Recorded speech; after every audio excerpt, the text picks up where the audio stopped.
My name is Evelyn Marwood. I'm 66 years old. Sunday evenings have always been my ritual of order. Fresh tablecloth, soft jazz on the radio, the scent of rosemary chicken drifting through the kitchen. I like things neat, predictable, accounted for. That evening was no different. I paid the water bill, stacked the envelopes by the salt shaker, and set my credit card on the table, meaning to put it back in my wallet after dinner. Mark arrived first, his tie loosened, carrying a bouquet of daisies he must have grabbed at the gas station. Behind him came Lena, impeccably dressed, as always, perfume trailing in after her. She kissed my cheek lightly. "You still pay bills by hand, Mom.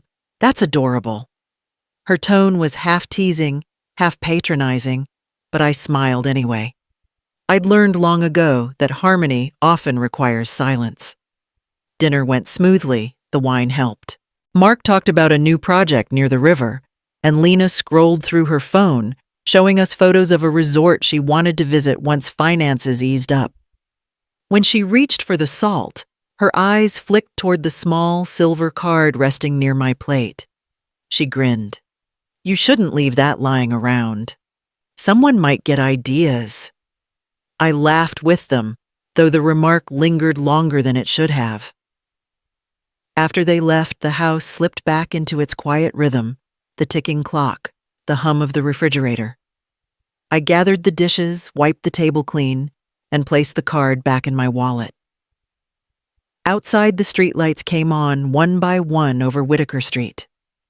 I remember thinking how peaceful it all looked, how certain everything felt. I didn't know that peace had already started to crack. 3 days passed before I thought of the card again. Savannah's spring air was heavy with pollen, and I spent most of the afternoon dusting the porch and tending to my azaleas. Life moved in its usual rhythm: coffee at 8, the newspaper at 9, quiet by 10. Still, something from that dinner lingered like a faint aftertaste I couldn't name. Lena called that Thursday. Her voice was unusually bright. Mark and I were looking at weekend trips, maybe Tybee Island or somewhere fancier, depending on what deals I find. I smiled politely, listening to her talk about travel outfits and a spa she'd seen online. She mentioned she'd already bought a new handbag for the occasion, just a little treat, she said. I pictured her polished nails tapping against the phone screen and wondered briefly how she afforded so many little treats these days. That evening, while paying for groceries online, I noticed a charge on my credit card statement. Belle Mere Boutique, $210. I didn't recognize it. For a moment, I tried to remember if I'd bought anything for myself recently. Nothing came to mind. I decided it must have been a bank error, or perhaps I'd clicked the wrong tab. But that night, lying in bed, the thought returned, uninvited, persistent.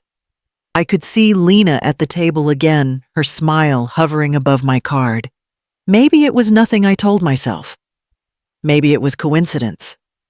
Still, as the ceiling fan turned slow circles above me, I realized I hadn't slept this restlessly in years.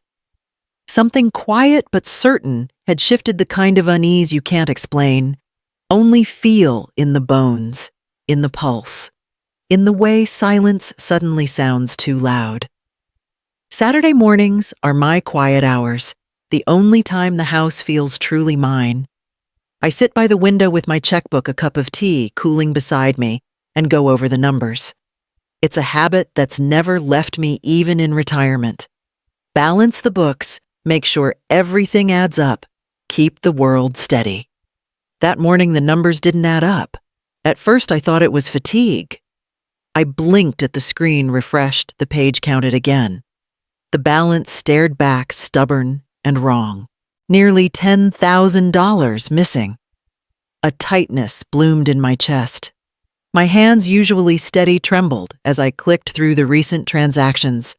Belle Mere Boutique, Rosewater Spa, Flightline, Travel Ocean View Resort, all within the last 10 days. I grabbed the phone and called the bank. A young man's voice came through, polite and rehearsed. "Ma'am, "Could you confirm these purchases?" he asked, reading them aloud one by one. My throat felt dry. "No," I whispered. "None of those are mine." He paused, typing quickly. "There's a name attached to the airline booking. Sometimes hotels or agencies list guest names. Would you like me to read it out?" I told him yes. He hesitated, then said softly, "Lena Marwood." The room fell quiet, except for the faint hum of the ceiling fan. I could hear my heartbeat in my ears, slow and deliberate, like a clock marking time in a house that had suddenly gone cold. I thanked the man, ended the call, and sat there for a long while, staring at the word Marwood printed on the screen. Family name. My name. I thought of Lena's laughter at dinner, her easy smile, the way she'd tapped the card with her finger. It replayed now, not as harmless teasing, but as a warning I'd ignored. Outside, the spring light had turned sharp, almost metallic. I rose, poured the cold tea down the sink, and watched it swirl away. The ordinary rhythm of my morning, the one I'd trusted for decades, had shattered, replaced by a silence that didn't feel like peace anymore. It felt like something else entirely. Something colder. Something I didn't yet know how to name. I didn't call anyone that day, not Mark, not Lena, not even the bank again. I needed silence more than I needed answers. The kind of silence that lets you see things clearly. I printed every transaction one by one until a neat stack of pages sat beside the printer. The receipts formed a story all their own: 5-star hotels, beachfront dinners, designer stores. The total was exacting, deliberate. It wasn't a mistake. It was a choice. I slid the papers into a folder, labeled it March Statement, and locked it in my desk drawer. Then I canceled the card. The woman on the phone asked if I'd like to file a fraud claim immediately. I told her not yet. My voice surprised me, steady, calm, almost detached. I needed to understand what I was looking at before I decided what came next. That evening, I made myself a simple dinner and sat at the kitchen counter scrolling through my phone. It didn't take long to find what I was looking for. On Lena's social media, a photo from Miami glowed in the soft light of my screen, her in a white sundress, cocktail in hand, ocean behind her. The caption read, "Finally self-care." Mark had commented with a heart. I looked at the picture for a long time. The smile on her face wasn't one of guilt or worry. It was satisfaction. Freedom. The image said everything she hadn't. I turned off the phone and set it beside the folder on my desk. My anger didn't come like fire. It came like frost, spreading slow and quiet, hardening everything it touched. In the silence of that house, something in me settled. Not forgiveness, not rage, just a clear, cold decision taking shape. One that didn't need to be spoken to be real. The following week, Savannah was washed in sunlight so bright it almost looked forgiving. I watched from the porch as Mark's car pulled into the driveway, its trunk packed with suitcases. Lena stepped out first, tan, radiant, wearing oversized sunglasses and a linen dress that moved like water when she walked. She looked like someone who hadn't worried about a thing in weeks. "Mom," she called out, waving as if she hadn't stolen from me. "We brought you something from Miami." She opened a glossy gift bag and handed me a silk scarf in sea green tones. It was beautiful, soft to the touch, smelling faintly of hotel perfume. "You should treat yourself more, you know," she said lightly. "You work so hard keeping this house perfect. Sometimes a woman needs a little indulgence." Her words brushed against me like static, polite, bright, meaningless. I smiled, accepted the scarf, and thanked her. Mark carried their bags inside, talking about flight delays and Florida heat. I could see the exhaustion around his eyes, the kind that didn't come from travel, but from being caught between two loyalties he didn't yet understand. Inside, Lena chatted about their trip, how good it felt to disconnect, how they'd eaten at oceanfront restaurants, how everyone there looked alive. Her laughter filled the kitchen like music that played just a little too loud. I stirred sugar into my tea and let her talk. Every word confirmed what I already knew. She didn't feel an ounce of guilt. When they finally left, I folded the scarf carefully, placed it in the drawer where I kept things I didn't trust, and sat down at my desk. The evening light spread across the wood, soft and golden. I opened my journal, the one I'd been keeping since my husband died, and began to write. Some people mistake kindness for permission. The ink bled slightly on the page, a small imperfection in the neat line of letters. I stared at the words until they blurred. Then I closed the book, turned off the lamp, and listened to the quiet, filling the house once more, a silence, sharper than ever, almost alive, waiting for what would come next. 2 mornings later, the envelope arrived, thick, cream-colored, heavy enough to feel important before I even opened it. The March statement. I carried it to the kitchen table, poured myself a cup of coffee, and began to read. Each line told a story I hadn't lived: boutiques, spas, flights, luxury dinners.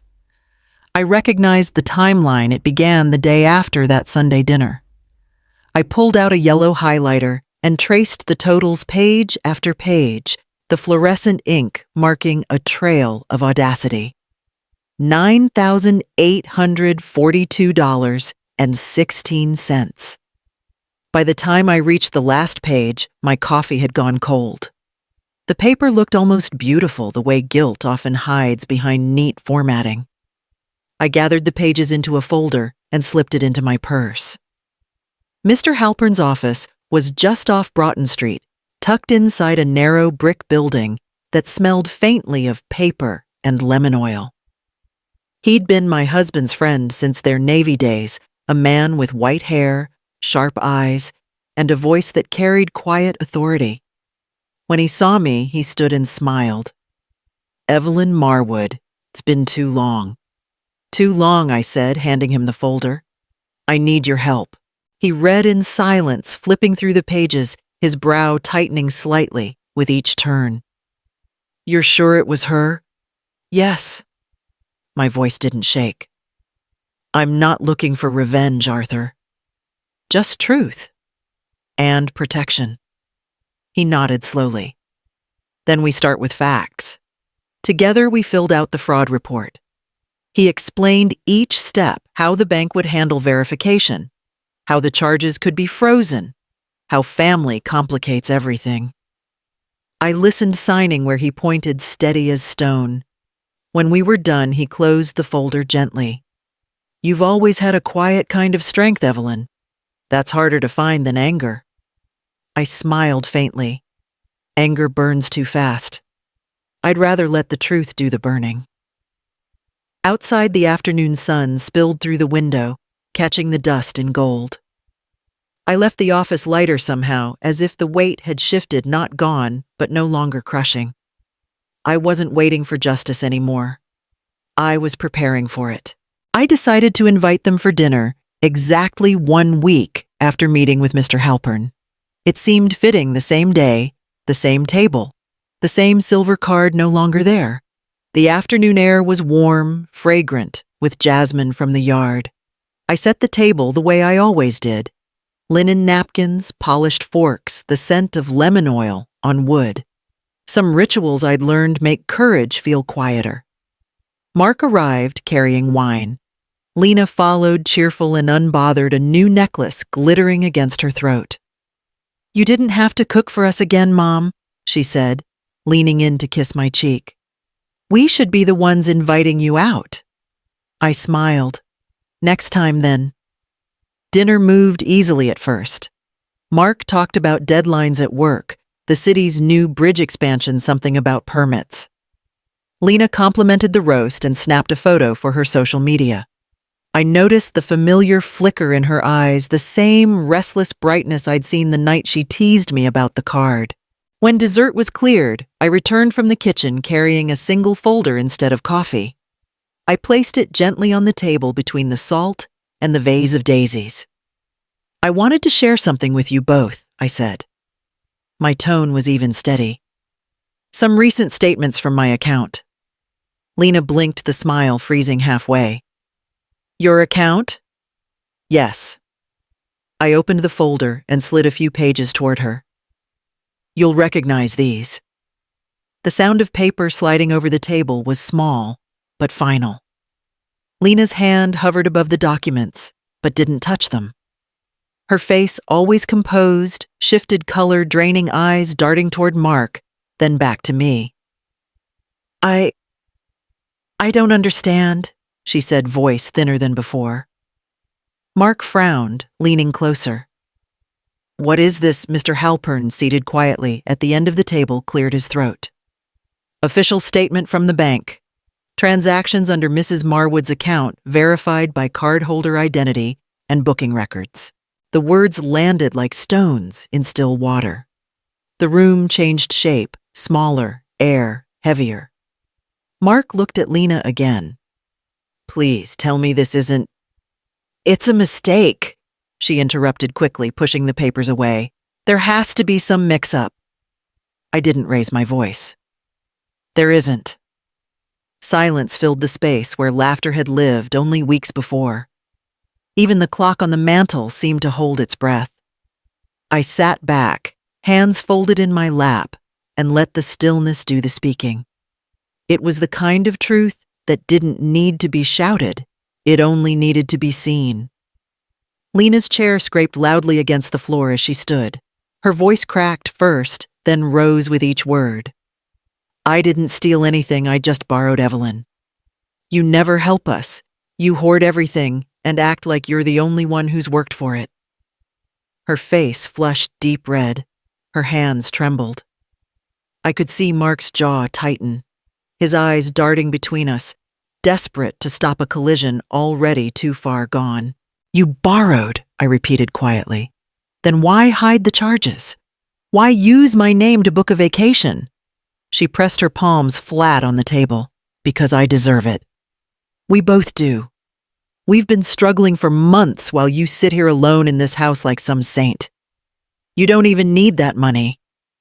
The words hung there sharp and ugly. I took a slow breath, letting the stillness settle around me before I answered. You didn't ask for help, Lena. You took it. That's not need, it's entitlement.